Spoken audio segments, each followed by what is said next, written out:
Hey Epic, it's Ryan. My wife Rebecca. We're going to work on some traditional grip in our left hand. I think some of you are looking more towards the marching world, the rudimental world. And given that this is the grip that generally you'd use, you probably should start looking at that. If some of you have started with 4 mallet techniques, like the mustard grip, that uses a stroke that turns your wrist. Some of that is a little bit similar to the way we would actually approach traditional grip, in that we're actually turning our wrists this way versus what you're accustomed to this way, right? So what you're going to end up seeing from your hands is something that sort of looks like this. So if we started with our hands out, like you're going to shake someone's hand, but with the wrong hand, your left hand. So for those of you who don't know your right from your left, first of all, you always shake with your right. So, but if you still don't know, I think if you put your fingers up like this, the left hand is the one that makes an L. I don't know if you can see that from your perspective. So anyway, that's a quick lesson on your right and your left. So we're going to shake somebody's hand with the wrong hand, right? And the motion is turning this way. So now, as you're doing this, think about keeping a straight line directly from our arm right up your fingers, and your thumb and the fleshy part of your wrist should stay in line as well. So maybe you can see it this way. So not this, just straight out. Yep. And we can relax our elbow, so there shouldn't be any tension there. We're just putting our arms up like this so you can see it better. So turning a doorknob, only flat palm. The next thing I'd start with is just take the stick and just jam it back there in the fleshy part of your thumb. And turn your palm up, and it should be sticking right up in the air. I'm going to be really bad at this, guys, just so you know. This is why we're doing it together. It's an experiment. So I've got my stick jammed in the fleshy part of between my thumb and my finger. And the stroke is just what we were just doing there on our own. It's just turning like you're turning a doorknob. But I'm feeling the rebound come from this. I think we've used the word fulcrum before, but this is a fulcrum in the true sense, where if you think of a seesaw or a teeter-totter, that there's a balance point where the stick will level itself out. I think I can do this in one finger. Oh, can I do it there? Okay, yeah. So, so you want your stick just front heavy enough that your hand is behind, your fulcrum is behind that balance point. And once you do that, let's get back to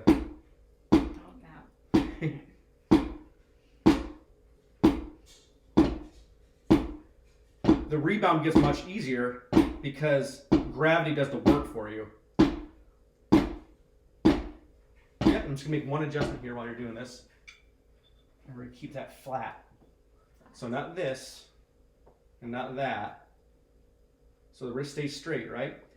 And as we get to the meat of the grip, you're going to see that your tendency is going to either be gripping it back like this or forward like this. And I'll get to that. So rebound up. You see that bending here? Keep it straight. That's hard.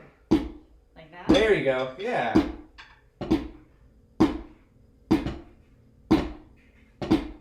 Good. Okay. Then the rest of the grip is all about just controlling. So really, 90% of what you're doing is done by this fulcrum point, by this balance point.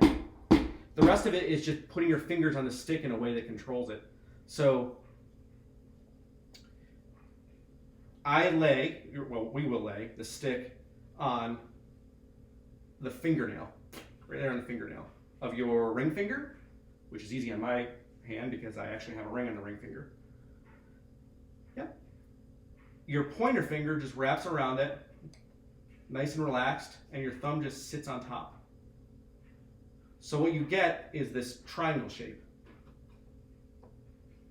Yeah. Can you get your thumb to sit on top? Like that, yeah. Maybe. And another common mistake we'll see is they'll be way too extended on the ring finger or not extended enough.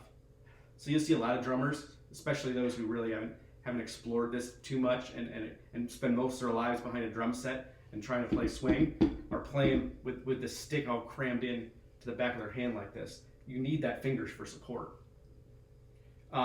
Here's another common problem. Way back here. If you see this, good luck. And you don't know who I'm talking about. Yeah, that doesn't work. There actually is a balance point you need to find.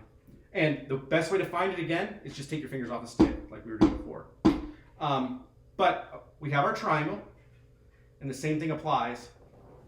Keeping your wrist straight. There you go.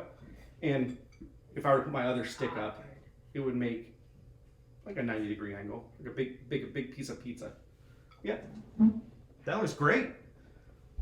Yeah. Now, what I was going to tell you was, but back in the day, what they would do is they would take a stick and tape it to your arm like this, so that it would force you to keep your wrist straight, and the only movement from your arm is just this rotational movement. So you can't have this type of movement, or this, as you do with your right hand, or backward or forward wrist motion.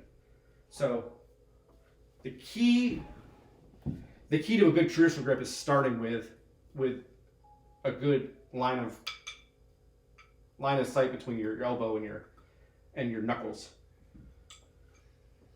So we put our sticks up again. Now we'll see. Say your thumb is touching the stick, and you're kind of curling them up all uncomfortable like. Should be nice and relaxed. Because it's uncomfortable like. Yeah. If you feel any tension in your hand, you're probably doing it wrong. Again, back in the day, you would play traditional grip by curling your finger way under, your pinky way under, sticking your finger way up in the air, and putting your thumb straight up and down. And that's great for control, but it's terrible for your wrist, and you're going to go to the hospital in about 3 years. So you want to keep your fulcrum nice and tight here. Make sure you're holding onto the stick. But the rest of your fingers are really just there for control. So let's start again by taking our fingers off and just turning to get that rebound. Flat line of line between your elbow and your wrist, right? Now just take your fingers back around again and curl them in. Thumb on top, yeah. Don't laugh too hard at me. You see that your knuckles sticking way out here? Nice and relaxed. Oh. There you go. But now it's not bouncing. So we still palm up, right? Yeah.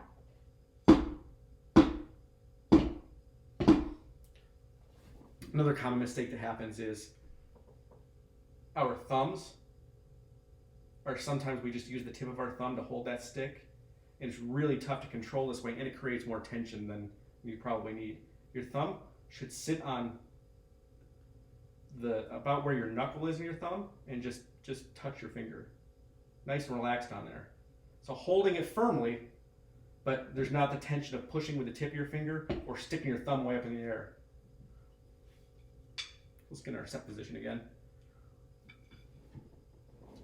And some of this actually is because these are a little bit high on us. But if you got on top of the drum, yeah.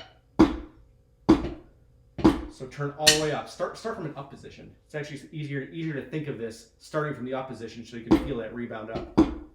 And the harder you throw it down, the harder it's going to turn back up again. Fingers off.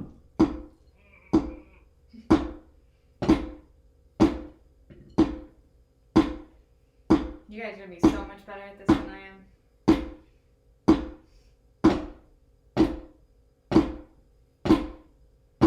That's it. Now throw it down hard. Can you get all the way back up to completely vertical?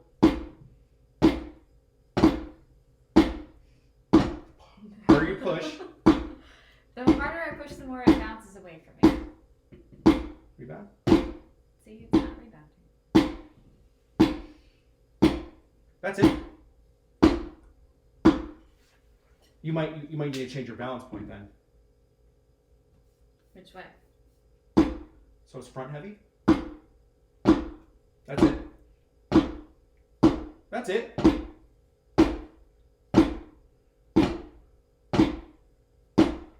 Now just put your fingers back around the stick. And all your fingers are doing is controlling the stroke. Flat your wrist out. There you go.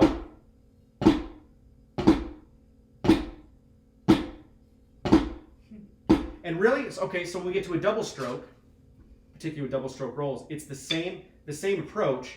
You're just taking 2 strokes. Bounce, control, bounce, control. Vertical hold. Now close that wrist down. Straighten it up. There we go. And get your thumb on top of the. Yeah, there we go.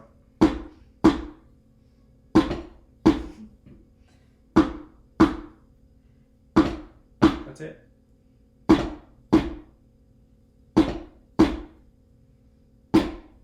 Yeah. And then for a double stroke roll perspective, it's just the same stroke. Now we got this motion going in the right? This motion going in the left. Bounce, bounce, bounce, bounce.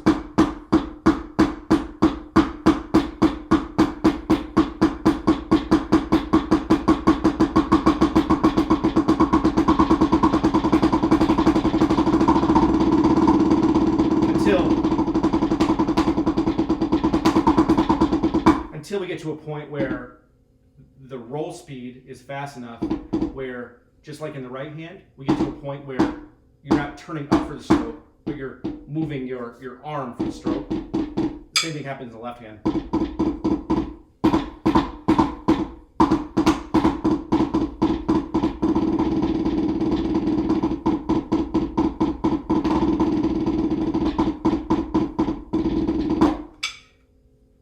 So to start, again, doorknob.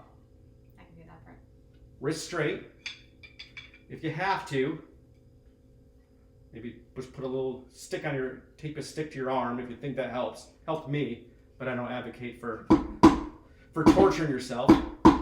Straighten your wrist. Just think straight wrist, and make that triangle shape. Nice, relaxed, holding it on your ring finger. So that's the basics of traditional grip. I know that was kind of the long way of getting around to it, but it should be a good illustration then of what this should feel like as you're able to produce more rebound on your pad. Certainly get a hold of us. If there's any questions, you can get a hold of me directly. You know my email address, ryan@percussion.com. Or if you call, it can be routed to my phone, and we can have a discussion. We can do another Zoom session if you like, just you and I. If you wanted to explore traditional grip more, and I'm sure we'll chat then.